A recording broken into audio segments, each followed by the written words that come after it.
అలాగే ముఖ్యంగా film industry కూడా నేను తెలియజేస్తా ఉన్నా, దీని మీద మీరు మాట్లాడితే మద్దతుగా మాట్లాడండి, లేదంటే మౌనంగా కూర్చోండి. అంతేగాని మీ మాధ్యమాల ద్వారా అపహాస్యం చేస్తే మటుకు ప్రజలు మిమ్మల్ని ఎవరు క్షమించరు. ఎందుకంటే చాలా డీప్ పెయిన్ ఇది. మీరు లడ్డు మీద జోక్లు వేస్తున్నారు. నేను ఒక సినిమా ఫంక్షన్లో కూడా చూశాను, laddu is a sensitive issue అని. Don't you ever say that. Don't you ever try they to say that, please. I respect you as actors, but when it comes to Sanatana Dharma, please, you have to think 100 times before you saying a word. One comment. అలాగే ఈ రోజు నుంచి ప్రజలందరికీ కూడా చెప్తున్నా, ఎవరు అన్ని మతాలని మేము గౌరవించేది ఈ నేల. ఒక జనసేన పార్టీ అని కాదు, తెలుగుదేశం పార్టీ అని కాదు. మీరు ఏ పార్టీలకు సంబంధించిన వైసీపీలో ఉన్న హిందువులందరూ ఏం చేస్తున్నారో, మీరందరూ పోటీ పడ్డారు కదా తిరుమలకి వెళ్ళడానికి. మీరు మర్చిపోయారా? ఇందులో ఈ పాపం మీకు కూడా వస్తుంది, ఈ పాపం మీకు కూడా తగులుద్ది. మీ మౌనం కూడా మొత్తం జాగ్రత్త, తరాలు నాశనం అయిపోతాయి. మీ మౌనం మంచిది కాదు.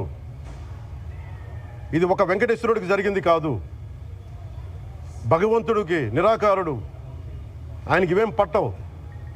మనం నమ్ముకొని ఆయనకి వెళ్తున్నాం, అది మనకి బాధ్యత. ఇది ఇంకా ప్రతి ఒక్కరు దీన్ని గుర్తుపెట్టుకోండి.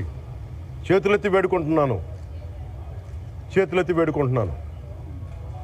సగటు హిందూ మీరు సినిమా టికెట్లకు వెళ్ళిపోతారు. అభిమానులు మీరు ఎవరు హిందువులు లేరా?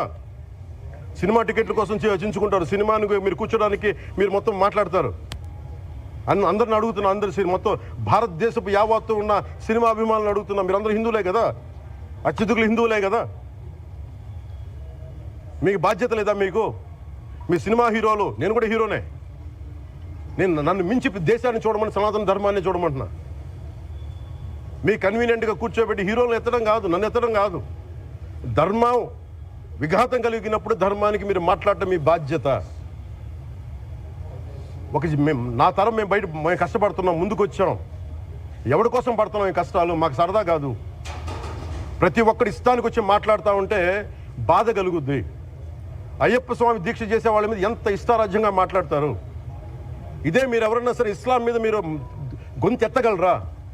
ఎందుకంటే రోడ్ల మీదకి వచ్చి కొడతారని మీకు భయం, అందుకు మీరు మాట్లాడరు. హిందువులు అంటే మెత్తని మనుషులు కదా, తోటి హిందువు కదా, మీరు ఏదైనా మాట్లాడచ్చు. మీకు నమ్మకాలు లేకపోతే మీరు ఇంట్లో కూర్చోండమ్మా. మీకు నమ్మకాలు లేకపోతే ఇంట్లో నుంచి బయటికి రాకండి, మమ్మల్ని ఏం అనకండి. మేము ఎలా పూజా విధానం ఎలా చేస్తాం,